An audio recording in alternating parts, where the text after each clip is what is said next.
আসসালামু আলাইকুম। মুসলিমদের কবরস্থান, হিন্দুদের শ্মশান আপনারা তো অনেক দেখেছেন, কিন্তু আজকে আমি আপনাদের এমন একটা কবরস্থান দেখাবো। এই কবরস্থান হয়তো আপনি জীবনে প্রথমবার দেখতে চলেছেন।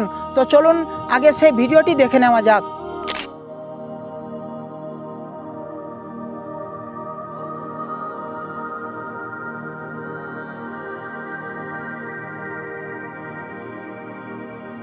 আমাদের মুসলিম রীতি অনুযায়ী যখন কোনো ব্যক্তি মারা যায় তাকে মাটির নিচে দাফন করা হয়, আর দাফন করার পর সেই ব্যক্তির সাথে কি ঘটনা ঘটে আমরা সেটা দেখতেও পারি না, জানতেও পারি না, কারণ দাফন করার পর কবরটা পুরোটাই মাটি দিয়ে ঢেকে দেওয়া হয়। কিন্তু ভিডিওতে আমরা যেমনটি ট্রান্সপারেন্ট কবর দেখলাম, এই রকম কবরস্থান চীনের একটি শহরে রয়েছে।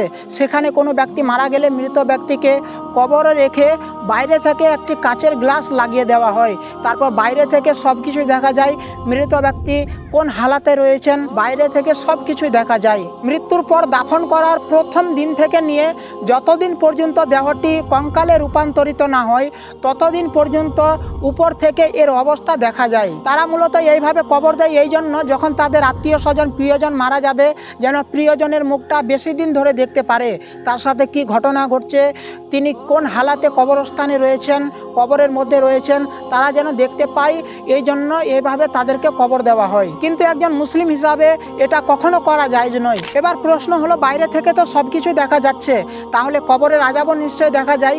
এই বিষয়টিকে ভালোভাবে দেখার জন্য, বোঝার জন্য মিশরের ফেরাউনে যে দেহটি সংরক্ষণ করে রাখা হয়েছে সেই দেহটি দেখলেই আপনি বুঝতে পারবেন।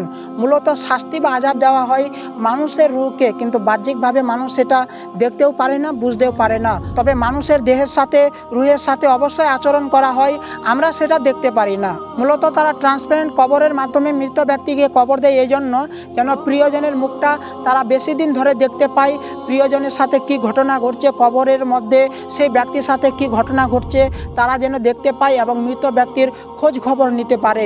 এই জন্য তারা এইভাবে কবর দিয়ে থাকে। সর্বশেষে একজন মুসলিম হিসাবে গর্ববোধ করে এটা বলতে পারেন যে আপনার ধর্মে সবথেকে সুন্দরভাবে মৃত ব্যক্তিকে কবরস্থ করা হয় এবং তার জন্য দোয়াও করা হয়। এটি সবথেকে বড় নিয়ামত আল্লাহ তাআলার পক্ষ থেকে আমাদের জন্য। তো প্রিয় বন্ধুরা, আজকের এই ছিল ভিডিওটি চীনের এই কবরস্থান সম্বন্ধে। আমি যতটুকু জানতে পেরেছি ততটুকু জানানোর চেষ্টা করলাম। আপনারা যদি অন্যান্য খবর আরও জেনে থাকেন তাহলে অবশ্যই কমেন্ট করে যাবেন, ভিডিওটিতে অবশ্যই একটি লাইক দিবেন এবং চ্যানেলে নতুন এসে থাকলে চ্যানেলটি সাবস্ক্রাইব করে পাশের বেল আইকনে অলে প্রেস করে আমাদের সাথে থাকবেন নতুন নতুন ভিডিও পাওয়ার জন্য। আজকের জন্য এতটুকুই। এতক্ষণ সাথে থাকার জন্য ধন্যবাদ। দেখা হচ্ছে কোনো নেক্সট ভিডিওতে।